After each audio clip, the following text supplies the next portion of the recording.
গুজরাটি ভাষার ব্যঞ্জনবর্ণগুলো দেখি, যেটা হিন্দির মধ্যে বাংলার মধ্যে কঠিন কিছু নেই। দেখেন, এটা হচ্ছে প্রথমে এটা হচ্ছে ক, এস লিখে একটা ড্যাশ দিবেন, ক। খাটা হচ্ছে এই দেখেন ঘুরে হয়ে যাবে খা, একটু ব্যতিক্রম, মিলে না অন্যদের সাথে, খা। এটাই একটি ব্যতিক্রম, খা গুজরাতে। গা হচ্ছে দেখেন গ একই রকমই, একটু অন্য স্টাইলে। আমরা সি, উল্টা সি, একটা ড্যাশ, ওদেরটা সব একটু শেষে একটা লেজের মতো আগায়। গা, ঘাটা একই রকম। আঙ্গা চা, চাটা হচ্ছে দুই, এই চা। ছাটা হচ্ছে একদম হিন্দি ছয়ের মতো, ছা। যা, চাটা একদম ব্যতিক্রম, কারোর সাথে মিল নেই, এভাবে যা। গুজরাতির জটা এটাই, যা। ঝা হচ্ছে উল্টা সি, এই তারপরে উপরে ঝ, এগুলো মিল নেই কোনো, এগুলো একেবারে আলাদা, ঝা। এটা হচ্ছে ইয়া, ইয়া একদম এসের মতো। এটা হচ্ছে ট, একটু টয়ের মতো লিখলে ভালো, যেমন বাংলাদেশের টাকা অ্যান্ড ডিজাইন, টাকার যেটা হবে ঠ। এটা বলা যায় অন্যদের মতো, বা একটু ডিফারেন্ট, ঠ।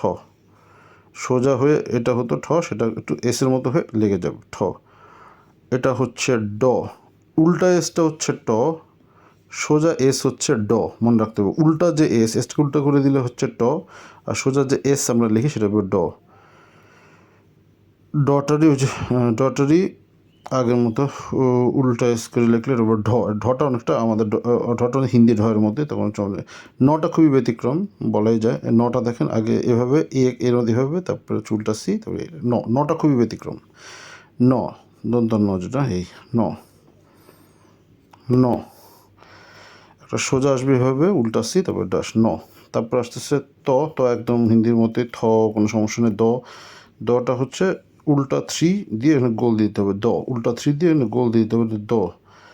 ধ, ধ হচ্ছে ঘয়ের মতো, আমাদের এখানে কোনো গোল হবে না, ধয়ের মতো। ধটা কীরকম ছিল খেলা আছে, ত থ দ ধ, আমি দেখি ত কোথায়, দেখেন ত থ দ ধ, ধ ঘটা এই যে ঘ, ক খ গ ঘ, ঘটা দেখেন এরকম, ঘ আর ধয়ের মধ্যে, এটা মানে একটা গোল হবে, এখানে একটা পার্থক্য আসার কথা।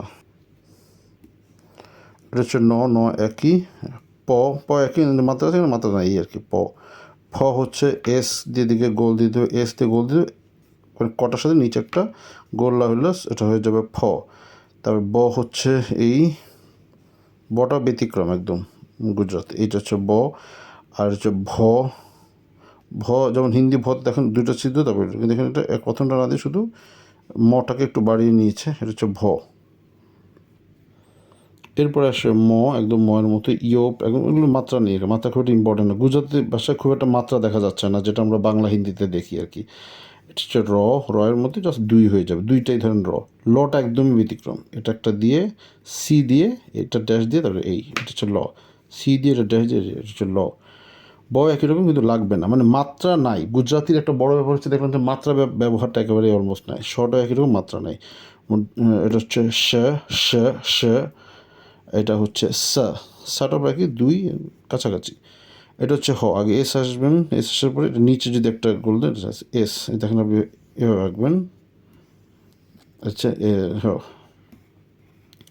হ এটা ক্ষ, এটা দেখেন ক্ষ, ক্ষীয় একই রকম, গে একই রকম, জ্ঞান গ যেটা জ্ঞানীর গ, সেটাকে এভাবে নিয়ে এস একটু মেনে জ্ঞানী গ, জ্ঞানী গ, এটাই হয়ে যাচ্ছে। গুজরাটিতে সংখ্যা দেখেন, শূন্য, এক, দো, তিন, চার, পাঁচ, ছয়, সাত, আট, নয়। তো আমরা দেখলাম গুজরাটিতে বর্ণমালা।